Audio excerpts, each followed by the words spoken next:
With me to explain Israel's reasons for taking this course of action is the spokesperson for the Israeli Prime Minister, Tal Heinrich. Tal, thanks for making the time.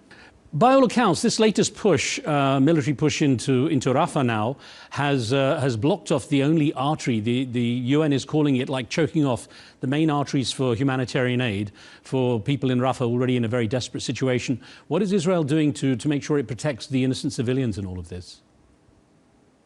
First, I can tell you that aid is still going into Gaza from the northern border crossing, the Erez border crossing, and other routes, also aid being airdropped.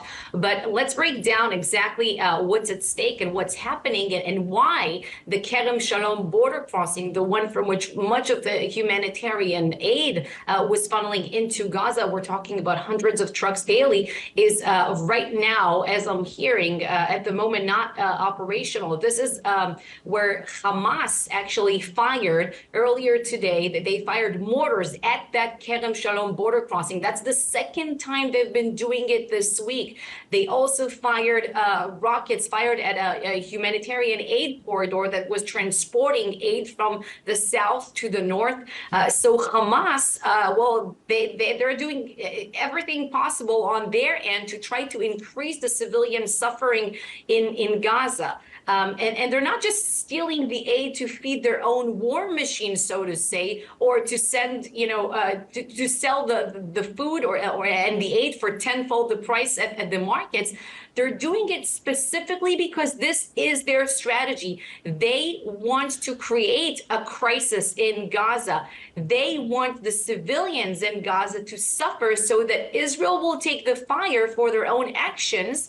And they hope that by leveraging it this way, the world will put enough pressure on Israel that would make Israel stop the war before achieving its war objectives and would let Hamas live another day. That's their strategy here. So, Tal, I understand, obviously, the Israel's perspective on all of this and what you've been saying, but essentially, the situation is already still being described as pretty much a full-blown famine. So it's, there has to be something that can be done in order to allow the people, the ones who are caught in all of this, to be able to find somewhere. Israel's telling them to move from that area in order to take action, but where is there for them to go? So a few things to break down here. First, there's not a full-blown famine in Gaza. I've seen these reports coming from, I don't know, the various people who hate Israel and are not aware of what's really happening on the ground. There are enough calories per capita per day entering Gaza. That has been the case over the past months and weeks. In fact, I can tell you that, Riz, that specifically in the northern part of Gaza, we've heard from several international organizations who've been working with us that we should reduce the amount of aid because it exceeded the population. So there was more aid in recent days going into northern Gaza, more than 100 trucks, and that was more than what was needed, and they didn't want the aid to perish. So they told us, they asked us even to reduce it. There are hundreds of trucks entering daily. Since I'll just give you some numbers. Since October 7th, more than 500,000 tons of international aid, humanitarian aid, came in. We're talking about nearly 400,000 tons of food alone. There's more food entering Gaza now in recent days, in recent weeks, than what was the case before the war. That's a fact. Hamas wants to create this image of a humanitarian crisis to create a false narrative of famine, and that's not the reality. That's not the reality on the ground. But Tal, irrespective of what you believe Hamas's motives might be, these warnings of famine and these descriptions of the situation, they actually come from international agencies, including the United Nations. Why would they have a reason to hate Israel, as you put it?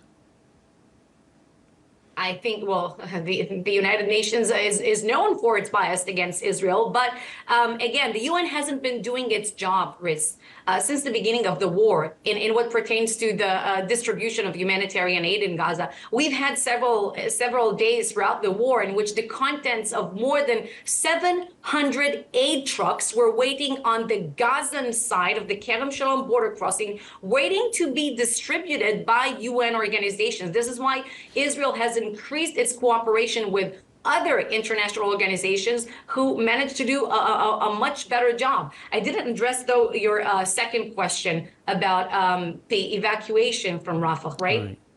Yes, that's correct. That yeah. was so.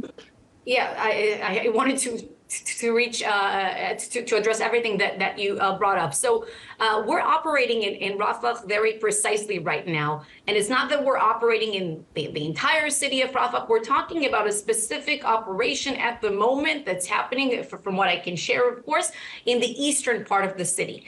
And why? Because we had precise intelligence that this is where terror infrastructure is located. We had precise intelligence that some parts of the eastern part of the city were being used for terrorist purposes. And the latest update that I have for you is that our troops or forces have taken operational control of the Gazan side of the Rafah crossing. That's the latest. Now, as we operate in these areas, we also urge the civilians in the specific locations to evacuate to other specific locations, humanitarian zones, and we put out a map for them.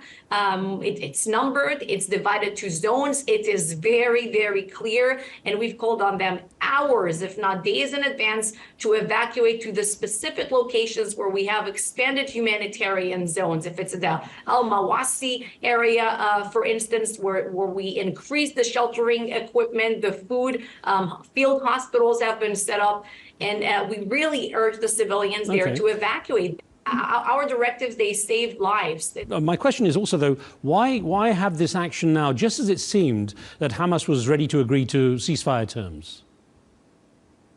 So Hamas has not agreed to ceasefire terms. Our war cabinet has took a decision, a unanimous decision, to continue to operate in Rafah in order to exert more pressure on Hamas, more military pressure on Hamas to achieve all of the war objectives, which are to bring the 132 hostages back home, to break Hamas as a governing body and a military wing, and of course to make sure that Gaza will never pose a terror threat to us again. All along, as you know, we've been also pursuing the diplomatic avenue to try to yield another framework like the one that we saw back in November that led to the release of more than 100 hostages. We want all of our stolen people out of Gaza, and we want it now. But every offer, including the latest offer that we put on the table, the one that, U.S. Secretary of State Antony Blinken deemed as very, very generous, was rejected by Hamas. And then, Riz, Hamas tried to play a cheap PR trick that unfortunately many in the international community and even in world media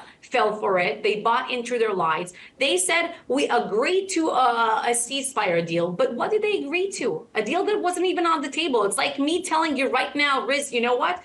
I agree to be appointed as the next Secretary General of the United Nations. What are you saying to the hostages' families now? It seems that protest level has really increased in Israel.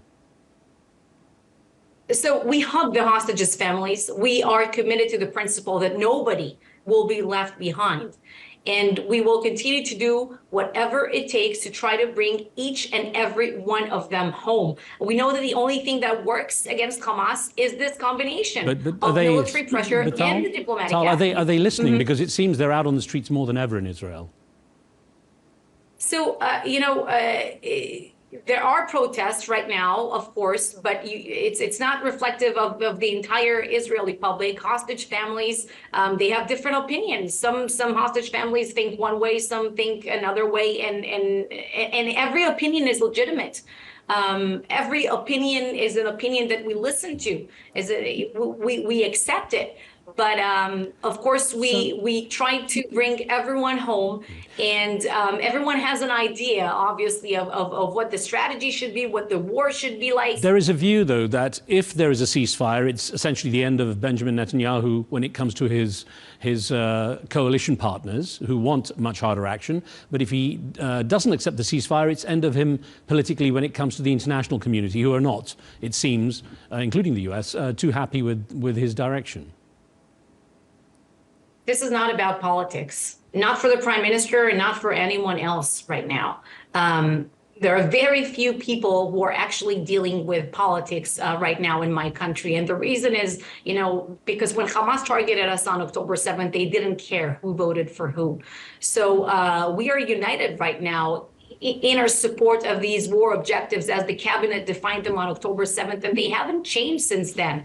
We are committed to the principle of bringing each and every person home. Our stolen people must come back home. And in fact, yes, Hamas tried to play this cheap trick on us, but the recent days have proven that the military pressure and the military threat on Hamas are actually working because, when did they start playing these tricks? After we said that we'll advance on Rafah. Okay. When did they start releasing more videos of hostages? When we said that we'll advance on Rafah. But we are still, having said that, we are still trying to pursue the diplomatic avenue. And this is why we sent a delegation and we're still talking to mediators. So, Tal, we're short on time, so I want to ask you what you make of the massive growth, it seems, across the world in terms of international protests, student-led mostly. But it seems to indicate that there is a massive movement against Israel's policies in Gaza. So I'm speaking to you from the United States and specifically from New York. And we've seen here in this city massive protests that, in our opinion, should not be labeled by the media as pro-Palestinian protests. These are clear anti-Israel and anti-Semitic protests. Because listen to what these people say. They're not calling for, it's not the ceasefire crowd. What they're actually calling for practically is more Jewish and more Israeli blood, because if they cared about Palestinian lives, if they wanted to bring an end to the war, these protesters would have called on Hamas to surrender and release the hostages. But they're not doing it. Just quickly, that suggests that there is a massive anti-Semitic youth movement out there. Surely it can't be the case. It's a combination of things. And sometimes these people don't know that they're anti-Semitic because the IRA definition of anti-Semitism is pretty wide. Holding Jews or the Jewish state to a different standard than any other nation and any other population group is also defined as anti-Semitism. And this is by part what they're doing. Well, we can have a chat, I hope, in the future about the way things are going, especially now as it seems to be growing in the US. But Tal Heinrich, I thank you for your time now. My pleasure. Thank you, Riz.